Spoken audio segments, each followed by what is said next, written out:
আমার দেশের মানুষরা জানেই না যে নামাজ ছাড়লে কাফের হয়, তাহলে কেমন করে পাইকারি হারে বলবো যে তুমি কাফের? ও তো জানে না, ও মনে করে যে নামাজ ছাড়া। আমার দেশের মানুষরা মনে করে যে মদ খাওয়া নামাজ ছাড়ার চাইতে বড় পাপ, ঠিক না? গাঁজা খাওয়া, জুয়া খেলা, এগুলি নামাজ ছাড়ার চাইতে বড় পাপ। জুয়া জীবনে খেলবেন না, কিন্তু নামাজ পড়েন, জানি না। অথচ সমস্ত গোনার চাইতে বড় গোনা হচ্ছে নামাজ ছাড়া, শিরকের সমান গোনা।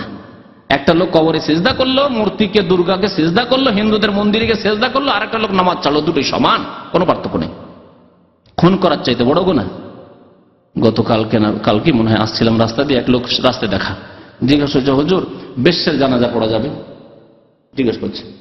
আমি বললাম যে বেনামাজি জানাজা পড়া যাবে। আমি তার প্রশ্নের উত্তর দেওয়ার আগে আমি প্রশ্ন করলাম, আচ্ছা আপনার ধারণায় কি বেনামাজি জানাজা পড়া যাবে?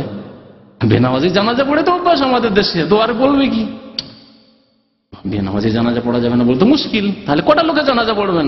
গ্রামে 10টা লোকে জানাজা হবে, 90টা জানাজা হবে না, ঠিক কিনা? কিন্তু ইসলামের মাসলা হচ্ছে এই যে বেনামাজি জানাজা পড়া যাবে না। বেনামাজি, আমি বললাম যে বেনামাজির চাইতে বেশ্যা ভালো যদি নামাজি হয়। এটা হচ্ছে ইসলামের কথা, আমার কথা নয়।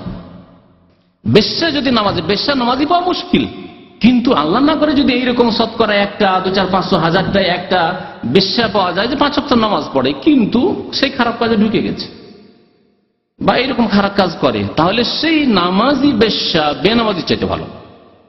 কারণ বেশ্যাকে কোন হাদিসে কাফের বলা হয়নি, কোরআনে কাফের বলা হয়নি। জেনাকারীকে ফাসিক, জাহান্নামী, এতে কোনো সন্দেহ নেই, জাহান্নাম থেকে কোনোদিন উদ্ধার হয়ে আসতে পারে। কিন্তু বেনামাজিকে কাফের বহু আয়াত হাদিসে বলা হয়েছে, বুঝতে পারছেন? কিন্তু আমাদের দেশের মানুষরা বুঝেন, একটা লোক যে জানে না তাকে বলবেন নামাজ পড়ো না তুমি কাফের। না, নামাজ পড়ো না তুমি কাফের বলা যাবে না, তবে আমভাবে বলা যাবে যে নামাজ পড়ে না সে কাফের, বেনামাজি কাফের বলা যাবে। বুঝতে পেরেছেন? ব্যক্তির ওপর হুকুম লাগানো অত সহজ নয়, তার সম্পর্কে জানতে হবে, সে মাসলা জানে কি জানে না, নামাজের গুরুত্ব বুঝে না। বুঝিয়ে দেওয়ার পরে যদি অস্বীকার করে, হ্যাঁ কাফের। একটা লোকে বলে দিলেন যে নবী সাল্লাল্লাহু আলাইহি ওয়াসাল্লাম বলেছেন যে ব্যক্তি নামাজ না পড়ে ফামান তারা কাফাকাত কাফারা, বলছে তোমার কথা মানি নে, তাহলে সে কাফের। কারণ আল্লাহর নবীর কথা শোনার পরে সে অস্বীকার করলো। জি।